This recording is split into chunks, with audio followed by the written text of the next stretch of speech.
dan membangunkan kedua temannya ini. Kedua temannya ini nggak bisa bangun, dan dia saking takutnya, dia itu tubuhnya ditutupi dengan sarung. Dia nggak berani melihat keluar. Semakin lama semakin mendekat derup kuda tadi. Akhirnya seperti didengarkan Hadi ini, kuda itu berhenti di depan pos.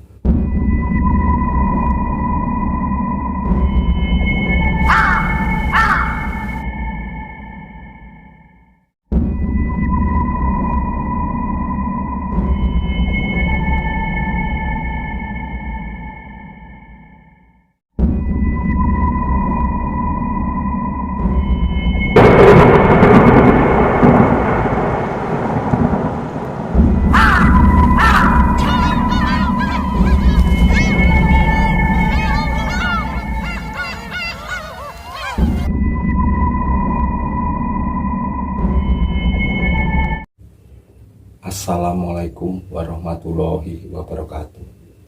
Salam jumpa lagi di Langes Dimar, channel yang sangat sederhana ini. Sedulur-sedulur, sobat-sobat Langes Dimar dimanapun berada, pada kesempatan kali ini saya akan bercerita tentang kisah mistis. Sebelum lanjut ke ceritanya, sobat semuanya untuk subscribe terlebih dahulu supaya tidak ketinggalan di konten-konten mistis berikutnya yang tentunya lebih menarik lagi. Saya doakan juga mudah-mudahan sobat-sobat semuanya diberikan kesehatan dan kelancaran rezeki yang barokah. Saya doakan pula untuk sobat-sobat yang sudah menikah, mudah-mudahan menjadi keluarga sakinah mawaddah warahmah. Amin ya robbal alamin. Cerita ini yang dialami oleh saudara Hadi, di mana Hadi ini berasal dari daerah Wonogiri, Jawa Tengah. Dan cerita ini pula terjadi di tahun sekitar 80-an 5. Pada waktu itu bahwa di desanya Hadi ini, di pinggiran desa itu ada sebuah pohon beringin yang sangat besar dan lebat. Dan sebenarnya tidak aneh sama sekali. Pohon beringin tersebut ada satu kuburan atau makam tua. Tapi warga tersebut tidak merasa terganggu dengan adanya kuburan tua tersebut. Hampir setiap hari di pohon beringin itu selalu banyak orang. Hampir setiap hari, entah itu anak-anak, remaja atau orang tua, kadang hanya sekedar cari angin, karena di bawah pohon beringin itu seharian itu anginnya itu sepoi-sepoi. Tidak jarang remaja desanya Hadi ini banyak yang sering mabuk di situ. Bahkan salah satunya itu bernama Kirman. Kirman itu bisa dibilang di kampungnya itu preman kampung. Lah, pada suatu hari, pada waktu itu ada dua anak kecil yang ingin pergi ke pohon beringin tersebut. Akan tetapi belum sampai di tempat pohon beringin itu, dia itu melihat si Kirman ini melakukan hal-hal yang tidak terpuji, zina dengan perempuan yang satu desa dengan Hadi tersebut. Tanpa sepengetahuan Kirman, bocah ini kembali pulang dan memberitahukan kepada warga, dan warga pun akhirnya berbondong-bondong ke tempat beringin tersebut, pohon beringin tersebut. Saking banyaknya warga di situ, akhirnya Kirman dan perempuannya ini dibawalah ke rumahnya Pak Kadus untuk mencari penyelesaian. Akhirnya nyampailah di rumah Pak Kadus. Dan di situ terjadi perdebatan yang sangat sengit antara Kirman, Pak Kadus dan warga, terutama warga ini yang bernama Tukijo ini pokoknya ingin yang melakukan perzinahan itu harus keluar kampung. Setelah perdebatan itu sengit, akhirnya diputuskanlah Pak Kades. Pak Kades ini memutuskan agar kedua orang ini harus meninggalkan kampung, meninggalkan desa tersebut. Dikasih waktu 10 hari setelah kejadian, maksimal 10 hari harus sudah meninggal kampung. Singkat cerita, warga pun sudah bubar, sudah kembali ke rumahnya masing-masing karena sudah ada kesepakatan dari warga dan Pak Kades ini tadi. Setelah 3 hari kemudian, dari pihak perempuan ini yang dimana masih satu kampung dengan Hadi, dengan Kirman, ini sudah tidak kelihatan. Warga ini sudah menyimpulkan kalau keluarganya pun sudah cabut dari kampung tersebut, tapi tidak ada yang tahu kemana perginya dan kapan perginya. Yang pasti sudah kosong rumahnya. Akan tetapi di tempat lain, si Kirman ini sepertinya enjoy. Dia tidak mau pindah dari kampung situ. Bahkan dia kalau ketemu warga, dia itu sering marah-marah. Gak ada alasan yang jelas, dia itu sering marah-marah. Bahkan dia kalau ketemu Tukijo, dia itu bahkan sempat mengancam akan menghabisi keluarganya atau menghabisi dia. Dan hampir setiap malam sesudah kejadian itu, warga itu kalau tengah malam itu ada beberapa warga itu mendengarkan suara kaki kuda yang sedang lari. Bahkan sekali-kali itu mengeluarkan ringkikan suara kuda. Dan warga pun ada yang berani keluar untuk mencari apa yang terjadi di luar, apa yang terjadi di jalan depan rumahnya. Akan tetapi dia tidak melihat apa-apa. Bahkan sampai setiap hari ibu-ibu atau bapak-bapak di siang hari atau pagi hari itu sudah membicarakan permasalahan di kampung tersebut. Sepertinya sudah tidak nyaman. Hampir setiap hari ada deru langkah kaki kuda sekitar jam 12 sampai jam 2 malam. Singkat cerita, pada malam harinya itu rumah Kirman itu dilimpari, genteng rumahnya itu dilimpari, seperti suara genteng pecah, biar. Dan Kirman pun sama keluarganya tidak ada yang berani keluar karena seperti ada amukan warga begitu. Tapi begitu paginya, dia itu langsung mencari si Tukijo ini. Setelah mencari Tukijo, ketemu di rumahnya Tukijo dimarahi habis-habisan sama Kirman ini. Dituduh melempari rumahnya. Dan bahkan dia itu mengancam lagi kepada Tukijo akan menghabisi dia. Tapi Tukijo ini tidak marah. Dia hanya diam dan sesekali dia mengatakan, dia bisa membuktikan. Coba ayo kita lihat ke rumah kamu, ada yang rusak enggak? Ternyata Kirman pulang dan Tukijo ke rumahnya Kirman. Genteng itu sama sekali tidak ada yang pecah, tidak ada pecahan genteng sama sekali. Dan Kirman pun juga tidak merasa bersalah. Akhirnya dia masuk rumah dan Tukijo pun akhirnya pulang. Setelah kejadian itu, pada sore harinya, Hadi ini nongkrong di pos ronda. Waktu itu kalau di daerah Wonogiri disebut cakro, dan nongkrong bersama teman-temannya di situ, bersama warga. Sekitar jam 8 malam, di lain tempat, rumahnya Tukijo ini, anak Tukijo yang masih balita ini rewel. Dari menjelang maghrib sampai jam 8 malam, dia rewel menangis dan tidak berhenti-hentinya. Akhirnya istrinya Tukijo ini minta tolong sama suaminya.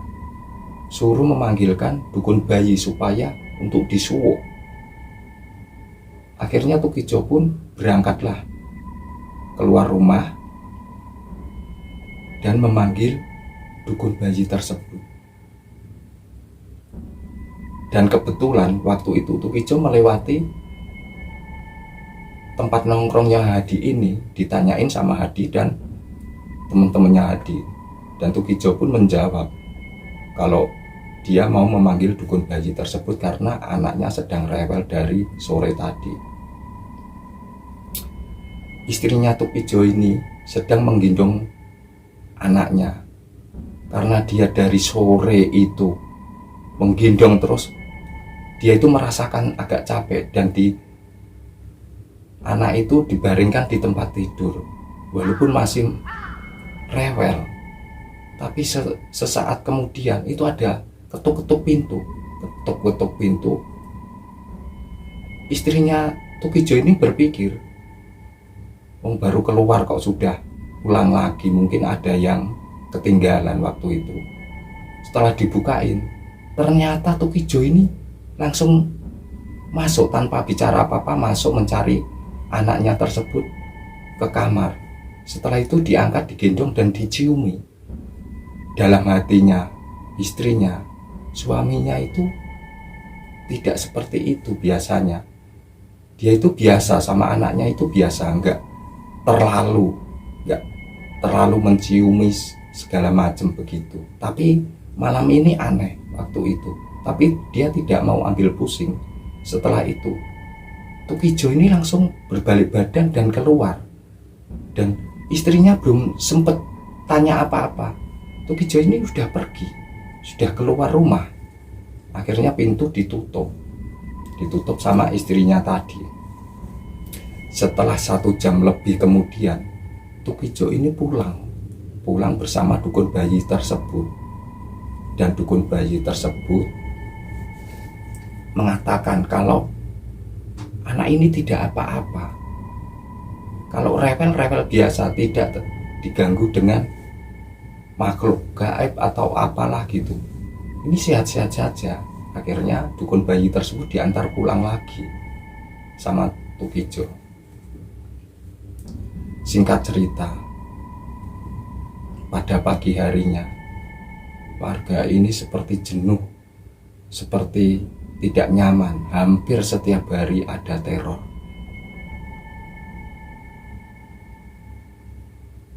Hampir setiap hari itu ada suara kuda berlari, dan sekali-kali itu kuda itu meringkik. Karena warga desa tersebut tidak satu pun yang punya kuda. Bahkan warga kampung sebelah juga tidak ada yang mempunyai kuda.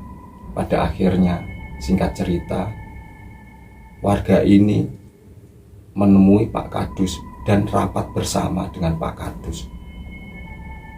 Akhirnya disepakatilah untuk berjaga malam dan dibagi 3 kelompok.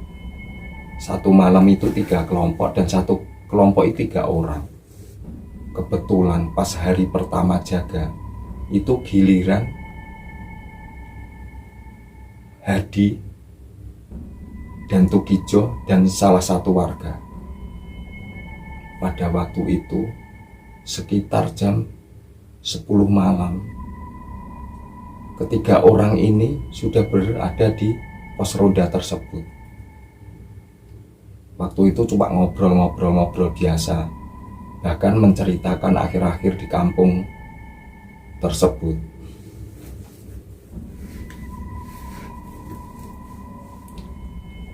Malam semakin larut, sekitar jam 12 malam. Hadi ini mengajak teman-temannya untuk berkeliling kampung. Tapi Tukijo dan temannya ini menjawab kalau dia capek, tidak usahlah, yang penting kita jaga di sini. Akhirnya pada waktu itu, sesaat kemudian Tukijo dan temannya ini tertidur. Hadi ini berjaga sendirian pada waktu itu di kampung Hadi ini belum ada aliran listrik, masih gelap, jadi penerangan jalan itu masih gelap. Singkat cerita, di saat kedua teman Hadi ini tertidur, ini ada suara dari kejauhan, ini suara deruk kaki kuda yang mendekat ke arah mereka. Dan Hadi pun takut dan membangunkan kedua temannya ini. Kedua temannya ini nggak bisa bangun, dan dia saking takutnya, dia itu tubuhnya ditutupi dengan sarung. Dia nggak berani melihat keluar. Semakin lama semakin mendekat deruk kuda tadi. Akhirnya seperti didengarkan Hadi ini, kuda itu berhenti di depan pos, bahkan sampai meringkik. Hadi pun semakin ketakutan, sampai keluar keringat di malam itu. Sesaat kemudian, kuda pun akhirnya lari meninggalkan pertigaan tersebut, di depan pos tersebut. Setelah itu, pagi harinya, dia itu bercerita sama teman-temannya, kalau dia mendengarkan kuda, dia takut kalau ingin melihatnya. Jadi dia tidak tahu siapa penunggang kuda tersebut. Dan singkat cerita, 5 hari kemudian, itu ada bapak-bapak yang berjaga di pos tersebut, tapi bukan grup dari si Hadi ini. Pada malam harinya, mereka bertiga ini sedang ngobrol-ngobrol seperti biasa. Tapi dia itu melihat Kirman itu melewati pos. Setelah di depan pos, itu ditegur sama bapak-bapak tersebut. Bapak-bapak bertiga tersebut menanyain Kirman tengah malam mau kemana, karena waktu itu sudah menunjukkan pukul sekitar 2 malam. Tapi Kirman pun tidak menjawab apa-apa. Dia berjalan terus. Tapi ketiga bapak-bapak ini curiga, kenapa Kirman tengah malam begini mau kemana dia. Karena curiga, dia membuntuti Kirman ini dari jarak yang lumayan jauh. Bapak-bapak ini curiga, masa dia kalau meninggalkan kampungnya kenapa tidak bawa barang-barang. Akhirnya bapak-bapak ini terus membuntuti. Bapak-bapak ini akhirnya terkejut karena Kirman itu berbelok ke arah pohon beringin tersebut. Dan di situ bapak-bapak ini akhirnya, ya sudah kita pulang saja. Paling dia mau mabuk. Dikirain mau mabuk karena mungkin akhir-akhir ini stres karena pacarnya itu sudah meninggalkan. Dan Kirman pun sepertinya kesehariannya itu cuma marah-marah, kadang marah-marah sama warga nggak jelas. Setelah bapak-bapak ini pulang, singkat cerita pagi harinya bapak dan ibunya Kirman itu menanyain kepada warga sekitar keberadaan Kirman ini, tapi warga tidak ada yang tahu. Sesaat kemudian ada yang lewat di jalan rumahnya bapaknya Kirman ini tadi dan memberitahu kalau Kirman tadi malam sekitar jam 12 malam dia menuju ke pohon beringin yang biasanya untuk mabuk-mabukan Kirman dan teman-temannya itu. Akhirnya bapaknya Kirman ini langsung menuju ke tempat pohon beringin tersebut. Dan alangkah terkejutnya, bapaknya Kirman ini nyampe di situ.